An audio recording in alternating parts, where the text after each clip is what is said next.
Pemirsa, saat ini pemerintah secara resmi melegalkan umroh backpacker atau umroh mandiri. Lantas bagaimana pelaksanaannya? Kami akan mengajak Anda untuk berbincang dengan staf sus Kementerian Haji dan Umroh, Rahmatri Fahmi. Selamat petang, Pak Fahmi. Selamat petang, Assalamualaikum warahmatullahi wabarakatuh, pemirsa. Waalaikumsalam warahmatullahi wabarakatuh. Baik, Pak Fahmi, apa yang kemudian membuat akhirnya pemerintah ini melegalkan umroh mandiri? Ya, jadi terkait dengan persoalan umroh mandiri tersebut, memang saat ini sudah diatur dalam Undang-Undang Nomor 14 Tahun 2025 tentang perubahan ketiga Undang-Undang 8 Tahun 2019 tentang penyelenggaraan ibadah haji dan umroh.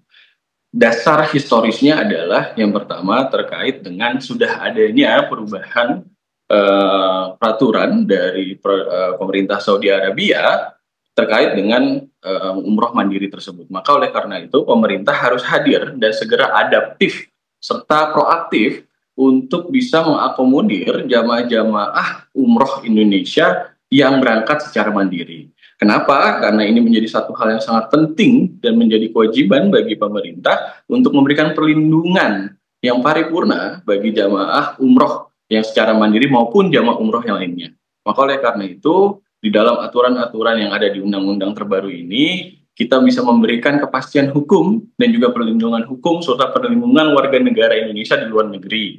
Bagaimana nanti mekanismenya, tentu kami akan terus memberikan yang terbaik bagi jamaah umroh, baik yang mandiri maupun jamaah umroh yang melalui PPIU atau travel. Sesuaikan dengan kebijakan yang ada di Arab Saudi. Bagaimana kemudian proses pelaksanaannya? Ya, memang pada akhirnya nanti kami akan melakukan integrasi sistem nusuk yang ada di pemerintah Saudi Arabia dengan sistem yang ada di kita, sistem informasi kementerian. Maka oleh karena itu persyaratannya salah satunya dalam pasal 87A itu adalah yang pertama adalah beragama Islam. Yang kedua memiliki paspor. Paspor kalau mau berangkat itu minimal maksimal 6 bulan sebelumnya, itu jangan sampai habis masa expired pasportnya. Lalu yang ketiga adalah memiliki tiket pesawat, Mbak. Tiket pesawat baik pergi maupun sampai pulangnya. Ini concern kita juga ini. Jadi tidak sampai di sana ada tiket perginya saja, pulangnya nggak ada. Maka oleh karena itu menjadi concern kita. Oleh karena itu selanjutnya juga memiliki surat kesehatan dari dokter untuk sebagai syarat syarat administratif di dalam permohonan umroh mandiri. Dan yang terakhir adalah memiliki visa dan juga sudah memilih penyediaan terhadap akomodasinya, layanan konsumsinya, dan layanan transportasinya. Dan itu semua terintegrasi nantinya dari nusuk yang ada di pemerintah Saudi Arabia dengan pemerintah yang ada di Indonesia, dalam hal ini adalah Kementerian Haji dan Umroh Republik Indonesia. Kalau umroh mandiri ini mekanisme pengurusan berkas-berkasnya termasuk visa ini akan seperti apa? Iya, nanti kan di dalam aplikasi nusuk itu sudah ada pilihan-pilihan paketnya, Mbak. Ada pilihan luxury umroh, berapa hari, 7 hari, dan tadi yang saya sampaikan bahwa syarat-syaratnya sudah harus terpenuhi sesuai dengan Undang-Undang Pasal 87A tersebut. Yang salah satunya adalah memiliki visa, memiliki tiket pulang pergi, dan sudah memilih penyedia layanannya terkait dengan persoalan akomodasi, konsumsi, dan transportasi.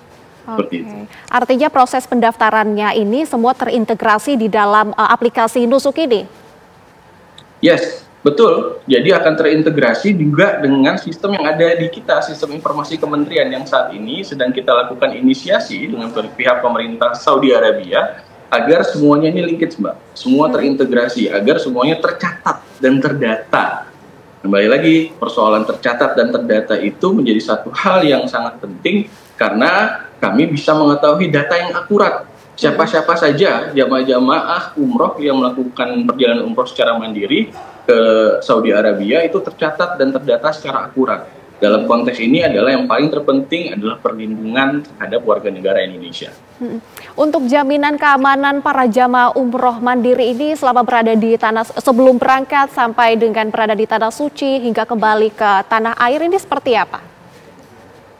Iya, terkait dengan itu, maka oleh karena itu kan tadi saya sampaikan bahwa saat ini semua sudah terintegrasi, ini tercatat, terdata dengan akurat. Maka kami bisa monitoring, Mbak.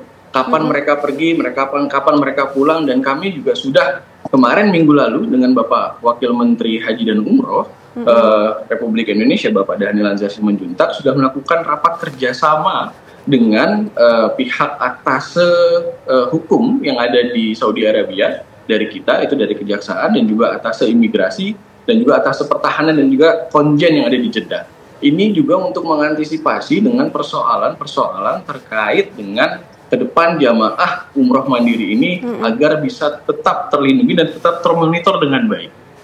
Oke, tapi kita kembali lagi bahwa jamaah umroh ini kan berbeda-beda. Ada yang usianya mungkin sudah lebih tua, kemudian juga ada yang barangkali baru pertama kali berangkat. Apakah ada persyaratan khusus terkait dengan hal ini untuk menjamin bagaimana keamanan dari para jamaah umroh itu sendiri? Ya, terkait dengan persoalan itu, tadi saya sudah sampaikan bahwa dalam undang-undang sudah disampaikan secara jelas dan rinci. Dan nanti kami juga akan lakukan dan membuat peraturan yang lebih secara komprehensif untuk lakukan perlindungan terhadap jamaah umroh yang berangkat secara mandiri. Kami akan lakukan segera, akselerasikan segera instrumen hukumnya, keturunan daripada undang-undang ini terkait dengan perlindungan dan juga mekanisme secara teknis persoalan dengan jamaah umroh mandiri tersebut. Oke, dan seluruh proses dari pendaftaran dan lain sebagainya ini kan sudah terintegrasi di dalam sistem baru yaitu aplikasi Nusuk. Artinya seluruh jamaah yang nantinya akan mendaftar secara mandiri ini harus memiliki aplikasi ini juga, Mas Fahmi? Ya, mereka harus punya user nantinya, dan juga aplikasi Nusuk tersebut, dan nanti kami juga sedang menginisiasi kerjasama dengan Nusuk, dengan pemerintah Saudi Arabia, agar ini semua terintegrasi. Semua tercatat, semua terdata secara akurat. Jamaah-jamaah umroh mana yang secara mandiri yang berangkat dan kapan pulangnya. Ini kan kita monitor secara aktif dan komprehensif. Oke, ini kan sebuah kebijakan yang baru dilakukan oleh pemerintah Indonesia. Bagaimana kemudian pemerintah menyikapi reaksi dari biro-biro travel umroh nih mengenai hal ini? Ya. Jadi memang di dalam undang-undang juga diatur terkait dengan persoalan tersebut. Bahwa kemudian ada oknum-oknum misalkan yang bertindak selayaknya PPIU atau secara selayaknya travel. Tapi sebenarnya mereka bukan travel dan menghimpun itu semuanya dan juga melakukan penarikan uang sebagian maupun keseluruhan untuk menghimpun jamaah untuk berangkat melalui mekanisme umroh mandiri, itu ada hukuman pidananya, Mbak. Dan denda paling banyak itu kategori 6 dalam konteks KUHP itu adalah sampai 2 miliar. Maka oleh karena itu kepastian hukum juga, iklim usaha juga kita jaga. Oleh karena itu ke depan ini semuanya juga segera kami akan sosialisasikan dengan secara baik bagi seluruh PPIU dan juga secara terbuka kepada jamaah umroh yang ada di Indonesia yang akan berangkat baik melalui mekanisme umroh mandiri maupun melalui mekanisme umroh bersama travel atau PPI. Oke, baik. Terima kasih Pak Rahmatri Fahmi, Staf Sus Kementerian Haji dan Umroh sudah berbincang bersama kami di Kabar Petang. Selamat kembali beraktivitas, Pak Fahmi.